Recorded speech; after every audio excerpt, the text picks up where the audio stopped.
project involved using the application called Scratch, which is either available online or use on a desktop.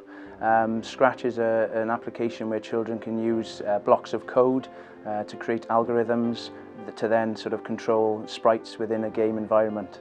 The project was over the course of a term where the children used their problem solving and thinking skills and the computational thinking skills and reasoning, so bringing in a lot of the mathematical and also literacy skills to create these games.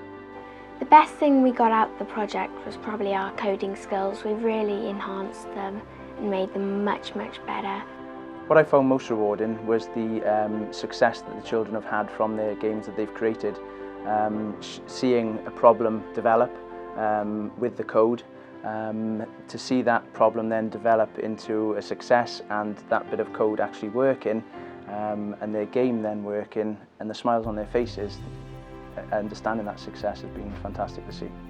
Mr. Aldridge only pointed out little things to us, and once he's pointed out, me and my partner figured out what we needed to work on that stage. I think it's brilliant that if people get into coding, it's a lovely thing to do.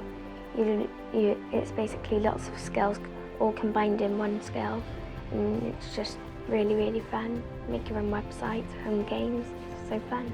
I think it would be great for other schools to embrace this project because the skills that the children have learnt and the energy and the enthusiasm they've had from this has been fantastic. I'll feel really, I'll be lost for words really that we've won it if we do. It'd be a phenomenal achievement and an award to win, and we'd love to sort of develop this further and take it to another level.